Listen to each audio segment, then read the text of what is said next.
Nasihat-nasihat baik untuk wanita, wasiat seorang ibu kepada anak perempuannya. Saran wasiat kepada calon isteri. Anas mengatakan bahawa para sahabat Rasulullah SAW ketika menawarkan menikahi anak-anak perempuan kepada calon suami mereka, mereka memerintahkan baginda untuk usyuk terhadap suami dan selalu menjaga hak suami. Pesan ayah kepada anak perempuannya semasa nikah. Abdullah bin Jafar bin Abu Talib berwasiat kepada anak perempuannya, katanya, jauhilah perasaan cemburu kerana cemburu adalah kunci perceraian. Juga jangan banyak mengeluh kerana mengeluh itu menyebabkan kemarahan, dan pakailah pembayang mata kerana ia adalah perhiasan yang paling indah dan paling harum baunya.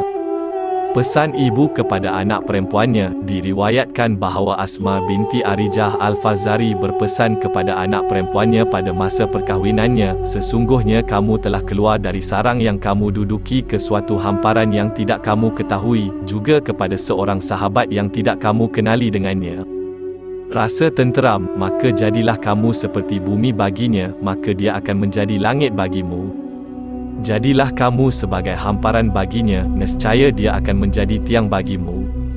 Jadilah hambamu kepadanya, nescaya dia akan menjadi hamba kepadamu. Jangan meremehkan dia kerana pasti dia akan membencimu, dan jangan menjauhinya kerana dia akan melupakanmu. Jika dia mendekat kepadamu, dekatilah kamu, dan jika dia menjauhimu, jauhilah dia. Jagalah hidungnya, pendengarannya, dan matanya. Dia tidak boleh mencium sesuatu daripada kamu melainkan wangian, dan dia tidak boleh memandang kamu melainkan kamu cantik.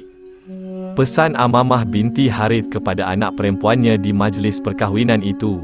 Amamah bin Harith menasihati anak perempuannya ketika dia membawanya kepada bakal suaminya, wahai anakku, bahawa jika wasiat itu ditinggalkan kerana keistimewaan atau nasab, maka aku menjauhimu. Namun wasiat adalah peringatan bagi orang yang mulia dan bekal bagi orang yang berakal. Wahai anak perempuanku, jika seorang wanita merasa cukup kepada suaminya kerana harta ibu bapanya dan keinginan kedua ibu bapa kepadanya, maka akulah yang paling redha di antara mereka semua. Namun, wanita diciptakan untuk lelaki dan lelaki dicipta untuk wanita. Oleh itu, wahai anak perempuanku, jaga 10 perkara ini.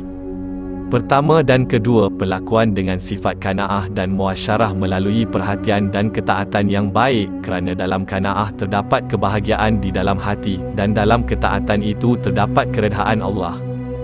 Ketiga dan keempat, berjanji di hadapannya dan muhasabah diri di hadapannya. Jangan biarkan dia memandang buruk padamu, dan jangan biarkan dia mencium bau darimu kecuali wangi. Kelima dan keenam, perhatikan waktu makan dan tenangkan dia ketika tidur, kerana panas kelaparan sangat mengganggu dan gangguan tidur mengganggu. Ketujuh dan kelapan, jaga hartanya dan keluarganya, kerana kuasa dalam kekayaan bermakna pengaturan kewangan yang baik, dan kuasa dalam keluarga bermakna layanan yang baik. Kesembilan dan kesepuluh, jangan menyebarkan rahsia, dan jangan melanggar peraturan. Jika anda menyebarkan rahsianya, anda tidak menjaga kehormatannya. Jika kamu mengingkari perintahnya, kamu akan merobek dadanya. Bahawa kemuliaan terbesar baginya adalah kemuliaan yang engkau persembahkan kepadanya, dan kedamaian terbesar baginya adalah perlakuan terbaikmu. Ketahuilah bahawa kamu tidak berperasaan sedemikian, sehingga kamu mempengaruhi keinginannya terhadap keinginan kamu dan keredhaannya terhadap kesenangan kamu, sama ada terhadap perkara yang kamu suka atau yang kamu benci. Elakkan menunjukkan kegembiraan di hadapannya ketika dia bimbang, atau menunjukkan kesedihan ketika dia gembira. Ketika Ibni Al-Ahwash membawa anak perempuannya kepada Amir Al-Muminin Utsman bin Affan radhiyallahu anhu, dan orang tuanya telah memberi nasihat kepadanya, Utsman berkata, asas apapun, bahawa kamu mengutamakan wanita dari suku Quraisy, kerana mereka adalah wanita yang paling pandai memakai wangian daripada kamu. Oleh itu, jagalah dua perkataan, kahwinlah dan gunakanlah minyak wangi dengan air sehingga harummu seperti bau hujan.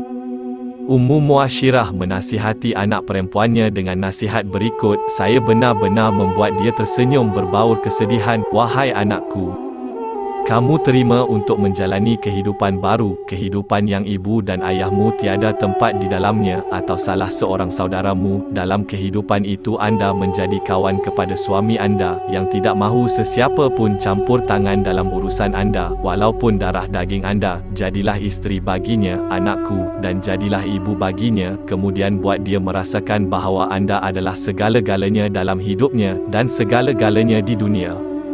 Sentiasa ingat bahawa ada kata-kata yang kurang manis yang boleh menggembirakannya.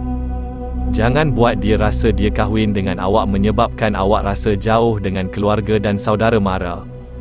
Sebenarnya perasaan ini sama seperti yang dia rasa kerana dia juga meninggalkan rumah ibu bapanya dan keluarga kerana kamu. Tetapi perbezaan antara dia dan anda adalah perbezaan antara lelaki dan perempuan, dan seorang wanita sentiasa mendambakan keluarga dan tempat dia dilahirkan, dibesarkan dan menimba ilmu. Namun, sebagai seorang isteri dia mesti kembali ke kehidupan baru. Dia harus membina hidupnya dengan lelaki yang merupakan suami dan pelindungannya, dan bapa kepada anak-anaknya. Ini adalah dunia baru anda.